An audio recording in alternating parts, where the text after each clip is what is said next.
हाय नमस्कार डीमर्स। आज तारीख है 4 जुलाई 2020। चलिए देख लेते हैं आज में कौन कौन से आर्टिकल डिस्कस करने हैं। ये पहला वाला आर्टिकल ये रिपीटेड आर्टिकल है, इससे पहले कई बार डिस्कस किया जा चुका है। इसमें वुमेन के वर्किंग आवर के बारे में बात की जाती है और इसमें अजीम जी प्रेम जी यूनिवर्सिटी का एक रिसर्च है। इससे पहले सेम रिसर्च पर आर्टिकल डिस्कस किया जा चुका है। इसमें बात करते हैं कि 71% वुमेन वर्कर्स हैं जिनका क्या हुआ कि जॉब चला गया है केवल लॉकडाउन की वजह से, इस पैंडेमिक की वजह से, जबकि अगर मेंस की बात किया जाए तो उसमें केवल 59% है। इसके अलावा इस पूरे आर्टिकल में कुछ भी विशेष डिस्कस करने के लिए नहीं है। ये वाला भी आर्टिकल अगेन वही पुलिस रिफॉर्म के रिगार्डिंग है, जो कस्टडी में डेथ हो जाती है, तो हम इसे भी डिस्कस नहीं करेंगे क्योंकि ये रिपीट हो रहे हैं काफ़ी बार सेम आर्टिकल। अब हम एक इंटरनेशनल डिस्प्यूट के रिगार्डिंग हम एक केस है इंडिया इंडिया के साथ हुआ क्या कि इंटरनेशनल कोर्ट में एक केस वो इंडिया हार जाता है। वो केस क्या था कि 2012 में इंडिया के कुछ फिशरमैन को इटालियन के जो मरीन फोर्सेस थे उन्होंने मार दिया था। हमारे फिशरमैन जो हमारे वाटर की जो टेरिटरी थी कह रहे उसके अंदर ही काम कर रहे थे, बट अब उसमें इस पूरे केस में जो इटालियन फोर्सेस रहती हैं वो पूरी तरह से बच करके निकल जाती हैं इंटरनेशनल कोर्ट ऑफ जस्टिस में। अब राइटर यहाँ पर कहते क्या हैं कि ये गलती इंडिया की है कि जो इटालियन के जो मरीन फोर्सेस थे कह रहे उनको इंडिया से बाहर जाने का एक मौका देते हैं, एक अवसर दे देते हैं। क्योंकि ये केस केरला का था तो हाई कोर्ट तो सुप्रीम कोर्ट का ये बोलना कि केवल केरला इस केस को नहीं देख सकता है, केवल सेंटर इस केस को हियर करेगा क्योंकि ये इंटरनेशनल डिस्प्यूट के रिगार्डिंग है। किसी स्टेट की फोर्सेस ने ये वाला क्राइम किया है तो कोई पर्टिकुलर स्टेट नहीं करेगा बल्कि प्रॉपर सेंटर इस वाले केस को देखेगा। इन सारे प्रोसीजर में समय लग जाता है और जो हमारी नेशनल इन्वेस्टिगेशन एजेंसीज़ हैं कह रहे वो प्रॉपर तरीके से उतनी इफ़िशेंसी से काम नहीं कर पाती हैं और उन इटालियन फोर्सेस को अपनी कंट्री में वापस आने का एक अवसर मिल जाता है और एक मौका मिल जाता है। और चूंकि टाइम लगने की वजह से उन्होंने इस बात को प्रूव कर दिया कि बेसिकली वो कर क्या रहे थे कि वायलेट कर रहे थे, किसका पायरेसी वगैरह का वायलेशन कर रहे थे। तो दैट इज़ वाई उन्हें अपने सेल्फ डिफेंस में जा कर के उन्हें शूट करना पड़ जाता है और वो उन फिशरमैन की मौत हो जाती है। तो इंडिया की ये लीचिंग को दिखाता है, थोड़ी सी लीनियंसी को दिखाता है। कहता है इंडिया को थोड़े से और स्ट्रॉन्ग स्टेप्स लेने चाहिए थे ताकि उन मरीन जो अपराधी थे कह रहे उनको सज़ा दी जा सकती थी। राइट तो अब हम इंडियन एक्सप्रेस के ही आर्टिकल डिस्कस करेंगे। अब इंडियन एक्सप्रेस में भी हमारे पास कोवैक्सीन जो कि इंडिया की पहली इंडिजिनस वैक्सीन है, डेवलप हो रही है। एक्चुअली इसके लॉन्चिंग की एक डेट है 15 अगस्त। अब उसी के रिगार्डिंग इस पूरे केस पे बात की जाएगी। एक्सप्लेन पेज है। कोवैक्सीन क्या है? एक नाम है, उस वैक्सीन का नाम है। डेवलप कौन कर रहा है? भारत बायोटेक इसे डेवलप कर रहा है। सबसे बड़ी कंट्रोवर्सी इसके साथ ये है कि इसे केवल 1.5 मंथ में ही अप्रूवल मिलने वाला है। मतलब पूरी रिसर्च एंड एनालिसिस से ले करके और हर तरह के क्लिनिकल ट्रायल करने के पश्चात कह रहे हैं इस कोवैक्सीन को 15 अगस्त में लॉन्च करने की तैयारी है। अब राइटर यहाँ पे इस पूरे आर्टिकल में जो बातें डिस्कस की जाती हैं वो कुछ ऐसी हैं कि HIV जैसी जानलेवा बीमारी जिसका वैक्सीन आज तक नहीं डेवलप हो पाया है, उसे हम प्रॉपर उस तरह से अप्रूवल नहीं दे पाए हैं। स्टिल उसके जितने भी वैक्सीन हैं वो अभी भी क्लिनिकल ट्रायल में ही रन कर रही हैं। लेकिन अब एक कोविड-19 जैसे घातक बीमारी को इतने जल्दी अप्रूवल कैसे मिल सकता है, जबकि हमारे हर क्लिनिकल ट्रायल में जो स्टेजेस होती हैं उसमें कई वर्षों का समय लग जाता है। ठीक, अब इसमें प्रोसीजर की भी बात करेंगे और बात करेंगे कि वैक्सीन कितने तरह की होती है, वैक्सीन के टाइप्स पर भी बात करेंगे। तो कहते हैं कि एक तो ये होता है कि आप इनएक्टिवेटेड फॉर्म में आप किसी भी वैक्सीन को क्या करो कि किसी ह्यूमन की बॉडी के अंदर आप डाल दो। ये तो हो गया कि वायरस से ही एक्टिवेटेड या इनएक्टिवेटेड फॉर्म में आप वैक्सीन तैयार कर लो। ठीक है, तो ये करता क्या है कि उस स्पाइक प्रोटीन को मल्टीप्लाई होने से रोकेगा, आपके बॉडी के अंदर स्प्रेड होने से रोकेगा, जो कि कोविड-19 के स्किन के चारों तरफ होता है। तो जब स्पाइक प्रोटीन पर हिंड्रेंस जब ये क्रिएट करेगा तो ऑटोमेटिक एक ह्यूमन के अंदर खुद ब खुद इम्यूनिटी डेवलप हो जाएगी और इन फ्यूचर कभी भी उसे इस वायरस से इन्फेक्ट होने के चांसेस बहुत कम हो जाएंगे उसके। ठीक है, एक तो ये तरीका हो गया कि हम वायरस को ही काफ़ी वीक करके किसी बॉडी के अंदर डाल देंगे और वो इनएक्टिवेटेड फॉर्म में पड़ जाएगा या फिर एक्टिवेटेड फॉर्म में पड़ जाएगा। फिर दूसरे वैक्सीन का टाइप है जिसे बोलते हैं आरएनए वैक्सीन का टाइप। फिर तीसरा है डीएनए वैक्सीन का टाइप। तो अब बेसिकली अभी राइट नाउ जो फ्रंट रनर हैं, जो एक्टिवेटेड वाली वैक्सीन है, कह रहे इसमें फ्रंट रनर ऑक्सफोर्ड यूनिवर्सिटी के रिसर्चर्स हैं। अब ऑक्सफोर्ड यूनिवर्सिटी के जो रिसर्चर हैं कह रहे हैं इसमें इस वाले फंक्शन में काफ़ी आगे चल रहे हैं। फिर दूसरा टाइप होता है वैक्सीन का आरएनए टाइप का, mRNA टाइप का। अब इसमें मेडरेना नामक जो वो है इंस्टीट्यूशंस है, कह रहे वो बहुत अच्छा काम कर रहा है, वो इसमें फ्रंट रनर है। लेकिन इतने एडवांस लेवल पर वैक्सीन होने के बावजूद अभी भी जो सबसे ज़्यादा फ्रंट रनर की अगर बात करें तो अगेन वही इम्यूनिटी बूस्टर वाला जो ऑक्सफोर्ड यूनिवर्सिटी के रिसर्चर हैं, इस समय वो ह्यूमन ट्रायल के थर्ड वाले फेज में है। बट स्टिल उनका जो क्लेम है कि वो वैक्सीन डेवलप कर पाएंगे या मार्केट में लॉन्च कर पाएंगे इस ईयर के बिल्कुल लास्ट में, मतलब 2020 के दिसंबर में वो लॉन्च करने की बात कर रहे हैं, जबकि वो सबसे ज़्यादा एडवांस लेवल पर उनकी वैक्सीन है। मतलब वैक्सीन डेवलप होने के आखिरी स्टेज पर ऑक्सफोर्ड यूनिवर्सिटी है, इसके बावजूद वो कह रही है कि मैं दिसंबर में ही लॉन्च कर पाऊंगा। लेकिन जो इंडिया की वैक्सीन है जिसे बोलते हैं कोवैक्सीन बोल रहे हैं, कह रहे कोवैक्सीन का तो अभी ह्यूमन ट्रायल के लिए अप्रूवल मिला है केवल, और वो भी ह्यूमन ट्रायल में जो 3 फेजेस होते हैं, कह रहे उसमें केवल फर्स्ट 2 फेजेस के लिए अप्रूवल मिला हुआ है, जिसमें इन्हीं दोनों फेजेस के अप्रूवल के लिए 2 से 3 साल का समय लग जाता है। तो ये कैसे पॉसिबल हो सकता है कि 1 से 1.5 महीने में ऐसी वैक्सीन को आप अप्रूवल दे दो और मार्केट में आप उसे लॉन्च कर लो?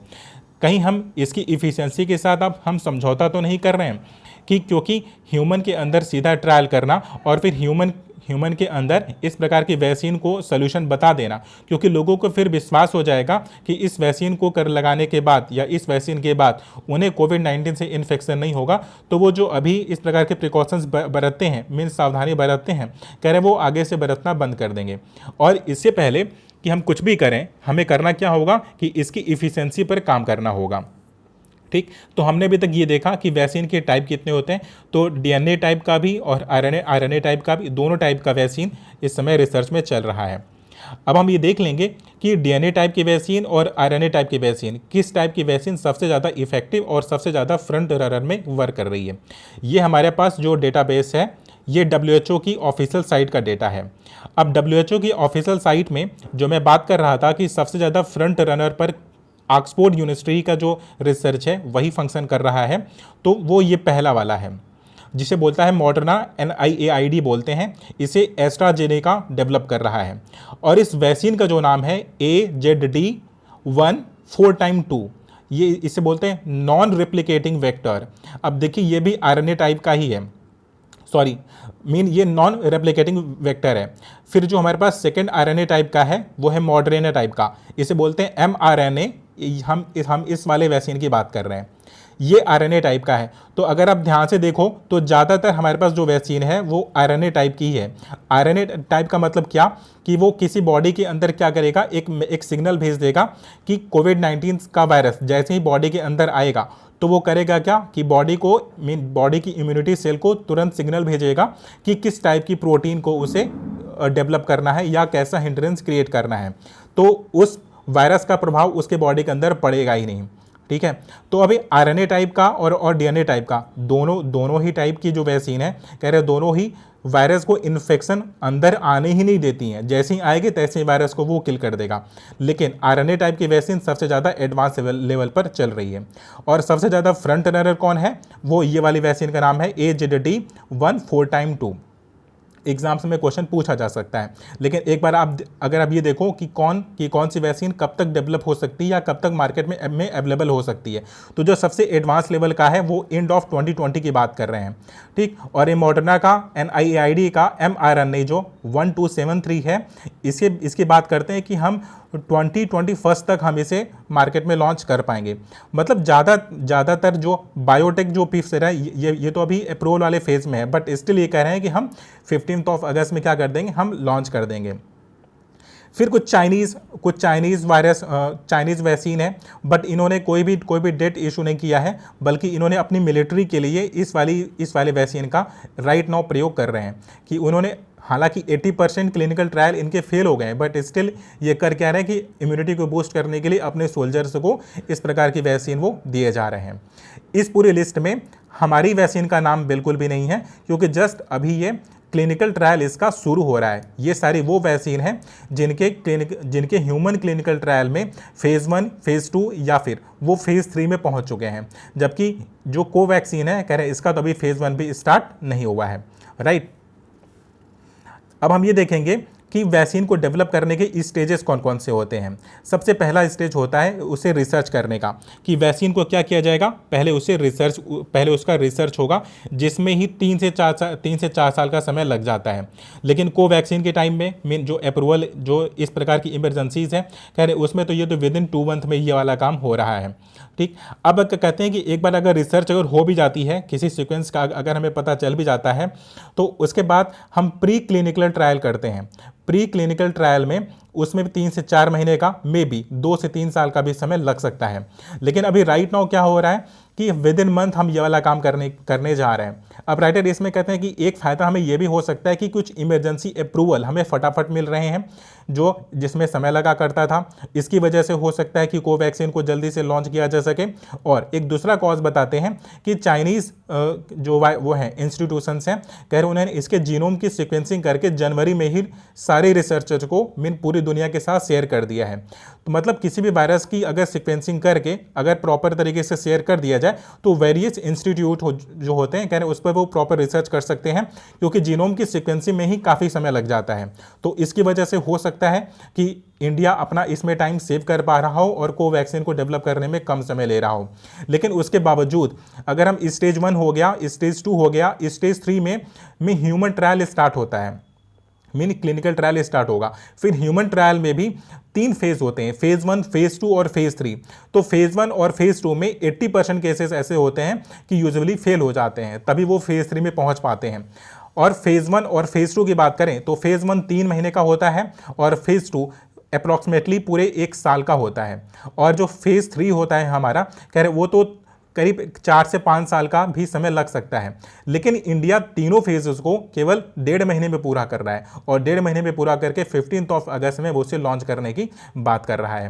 कह रहा है कि ये इतना ही नहीं, केवल ये तीनों फेज खत्म होने के बाद हमें जो रेगुलेटिंग अथॉरिटी होती हैं, कह रहे हमें प्रॉपर अपना पूरा रिसर्च उनको दिखाना होता है। फिर वो उसे रिव्यू करते हैं, रिव्यू करने के बाद हम उसका लाइसेंस देते हैं, और जो हमारा मैन्युफैक्चरर है उसे फिर मैन्युफैक्चर करता है। और जब वो मैन्युफैक्चर हो जाता है तो हमारी जो रेगुलेटिंग अथॉरिटी हैं उस वैक्सीन की क्वालिटी का चेकअप करती हैं। मतलब इतने स्टेजेस होते हैं, 6-7 स्टेजेस हैं, और इन 6 स्टेजेस को पूरा करने में करें जिसमें 3 से 4 साल का समय लगता है, इंडिया कोवैक्सीन के लिए मात्र 1.5 से 2 महीने में वो पूरा काम करना चाह रहा है। और बोल कह रहा है कि 15 अगस्त में क्या कर देंगे, हम इस कोवैक्सीन को लॉन्च कर देंगे। कह रहा है कि ये सरप्राइज होगा, कह रहा है एक बड़ी अचीवमेंट होगी अगर हम इंडिजिनस लेवल पर, क्योंकि जो फ्रंट रनर है कह रहे हैं वो तो दिसंबर में लॉन्च करेंगे, लेकिन हम 15 अगस्त में अगर हम लॉन्च करते हैं तो इंडिया की एक बड़ी उपलब्धि होगी, राइट। तो हमारा ये वाला आर्टिकल काफ़ी इलेबोरेटिव मैनर में हमने डिस्कस किया है, क्योंकि यहाँ से एग्जाम में क्वेश्चन आने के चांसेस बहुत ज़्यादा हैं। फिर हमारे पास नेक्स्ट वन आर्टिकल है, वो नंबर ऑफ केसेस हैं। अब देखिए, इंडिया चाइना के डिस्प्यूट के रिगार्डिंग इंडिया के पास कौन कौन मतलब किस किस प्रकार का सोल्यूशन है। तो पहला तो सोल्यूशन ये है कि इंडिया करे क्या कि चाइना ने कोई भी लाइन ऑफ एक्चुअल कंट्रोल पर बिल्डअप करके रखा हुआ है, तो इंडियन आर्मी जाए और पूरा के पूरा तोड़ दे। तो होगा क्या कि एक ओपन वॉर स्टार्ट हो सकता है, एक प्रॉपर क्लैश स्टार्ट हो सकता है। लेकिन अनलाइकली है, इसमें फिर इस वाले सोल्यूशन पर लिखा क्या जाता है कि ऐसे चांसेस बहुत कम है कि इंडिया के जो ट्रूप्स जाएं और चाइना वाले रीजन पे जाएं और चाइना ने जो भी बिल्डअप करके रखा हुआ है उसे पूरी तरह से तोड़ दें। ये कहते हैं कि ये तो अनलाइकली है। फिर दूसरा तरीका हमारे पास कुछ ऐसा है कि हम क्या करें कि लाइन ऑफ एक्चुअल कंट्रोल पर जहाँ पर चाइनीज़ ट्रूप्स कम संख्या में हैं, कह रहे हम वहाँ पर जाएं और हम उनके एरिया को एनेक्स कर लें। तो अगर हम उनके एरिया को एनेक्स कर लेते हैं तो चाइना क्या करेगा कि डिस्कशन वाली फेज पर चला आएगा और हमारे और उसके बीच में जो वार्तालाप होगी, जो बात हो सकती है, कह रहे वो भी स्टार्ट हो सकता है। कह रहे ये तो हमारा दूसरा वाला केस हो गया। कह रहे तीसरा वाला केस ऐसा हो गया कि चाइना ने जितना भी टेरिटरी इंडिया का एक्वायर किया हुआ है हम उसे मान्यता ही न दें और हम अपना जो मिलिट्री बूस्टअप है करें, एक तरफ बातचीत हम स्टार्ट करके रखें और दूसरी तरफ हम अपना क्या करें कि मिलिट्री का जो बिल्डअप है कह रहे वो हम उसमें स्ट्रॉन्ग बाई स्ट्रॉन्ग करते रहें। तो कह रहे होगा क्या कि एक स्टेज के बाद जब हमारी मिलिट्री पावर वहाँ पर काफ़ी स्ट्रॉन्ग हो जाएगी तो चाइना के साथ हम क्या कर सकते हैं कि नेगोशिएशन स्टार्ट कर सकते हैं। तो कह रहे हैं इस बात के चांसेस भी कह रहे अनलाइकली है, कह रहे बहुत कम है। फिर हमारे पास जो चौथा सोल्यूशन देते हैं राइटर, कहते हैं क्या कि इंडिया करे क्या कि किसी भी एक रीजन में जा करके कि एक मिनिमम लेवल पर मीन एक बहुत स्मॉल लेवल पर वो वॉर छेड़ दे, एक प्रकार की लड़ाई छेड़ दे। कह रहे हैं कि ऐसा भी होने के चांसेस बहुत ही कम है। तो सबसे ज़्यादा जो प्रोबेबिलिटी है, जो सोल्यूशन है, राइटर यहाँ पर एक ही देते हैं। कहते क्या है कि इंडिया करे क्या कि चाइना वाले किसी एक रीजन को एनेक्स कर ले और फिर डिस्प्यूट को रिजॉल्व करने के लिए दोनों को एक टेबल पर लेकर के आया जाए। तो हमारा ये वाला भी आर्टिकल डिस्कस हो गया। अभी हम इंडियन एक्सप्रेस के कुछ नेशन के रिगार्डिंग की मीन अनदर जो एडिटोरियल्स हैं उसमें करें हम अभी हम उसे डिस्कस करेंगे। ये जो हमारा पहला वाला आर्टिकल है एडिटोरियल में, ये कुछ ऐसा है कि पीएम मोदी जाते हैं लद्दाख वाले रीजन में जाते हैं और स्पीच देते हैं। अब पीएम मोदी का जो स्पीच है वो किसके रिगार्डिंग है? कहते हैं कि हम मुरलीधर भी हैं, मीन मुरलीधर हमारे बांसुरी को भी वो करते हैं, धारण करते हैं और सुदर्शन चक्र को भी धारण करते हैं। कह रहे हैं कि राइटर कहते हैं कि पीएम मोदी ने लद्दाख से भाषण देते हुए कह रहे हैं कि चाइना का नाम तो नहीं लिया, लेकिन चाइना को बड़े क्रिस्टल क्लियर शब्दों में ये बताया कि इंडिया अगर पीस चाहता है तो ये उसकी कमजोरी बिल्कुल भी नहीं है। कि एक तरफ अगर भगवान श्री कृष्ण अगर बांसुरी अपने हाथ पर धारण कर सकते हैं तो दूसरी तरफ सुदर्शन चक्र भी वो धारण कर सकते हैं। एक तरफ बुद्धा हैं तो एक तरफ मैथिली शरण गुप्त और रामधारी सिंह दिनकर की कविताओं को भी उन्होंने कंपेयर किया और चाइना का बिना नाम लेते हुए पूरी दुनिया को यह मैसेज दिया कि इंडिया की जो डिफेंसिव पावर है, कह रहे हैं कि वो पीस तो चाहती है लेकिन वो अपनी टेरिटरी की मीन अपने देश की रक्षा करने में काफ़ी हद तक सक्षम है। और इस प्रकार के मैसेज की इस आर्टिकल में राइटर के द्वारा तारीफ की जाती है। फिर हमारा जो सेकेंड वन आर्टिकल है डिस्कस करने के लिए वो है रेलवे के प्राइवेटाइजेशन के रिगार्डिंग है। अब देखिए रेलवे में हुआ क्या कि प्राइवेटाइजेशन के लिए 151 प्राइवेट ट्रेनों को परमिशन दे दी गई है। अब 40% क्या होता है टैक्स कौन बेयर करता है? जो किराया होता है कह रहे वो गवर्नमेंट बेयर क्या करती थी, कह रहे जब इससे पहले की ट्रेनें चलती हैं। लेकिन अगर प्राइवेटाइजेशन के स्टार्ट होते ही तो अचानक सा प्राइस में क्या होगा, हाइक होगा। और जो हमारे प्राइवेट प्लेयर होंगे, कह रहे प्राइवेट प्लेयर के सामने एक चैलेंज होगा कि जो इंडियन फ्लाइट्स होती हैं कह रहे उसके चार्जेस में और इंडियन रेलवे के चार्जेस में कह रहे काफ़ी हद तक सिमिलरिटी आ जाएगी। तो उन्हें इस कंपटीशन का सामना करना पड़ेगा, जो अभी तक क्या करता था कि जो हमारी सेंट्रल गवर्नमेंट है कह रहे इसका सामना बिल्कुल भी नहीं किया करती थी। राइट, तो हमारा ये वाला भी आर्टिकल क्या हो गया, डिस्कस हो गया। तो इंडियन एक्सप्रेस में भी यही दो आर्टिकल थे रेलेवेंट जिसे डिस्कस किया जा सकता था। बाकी ये सब केवल पॉलिटिकल रिलेटेड आर्टिकल है और ये इमरान खान के मीन उसामा बिन लादेन को मीन मार्टायर बताने की कोशिश कर रहे थे। तो अभी अपने एग्जाम के लिए उतना रेलेवेंट नहीं है। राइट, तो जितने भी रेलेवेंट आर्टिकल थे सारे आर्टिकल डिस्कस हो गए हैं। Thank you so much for watching the video.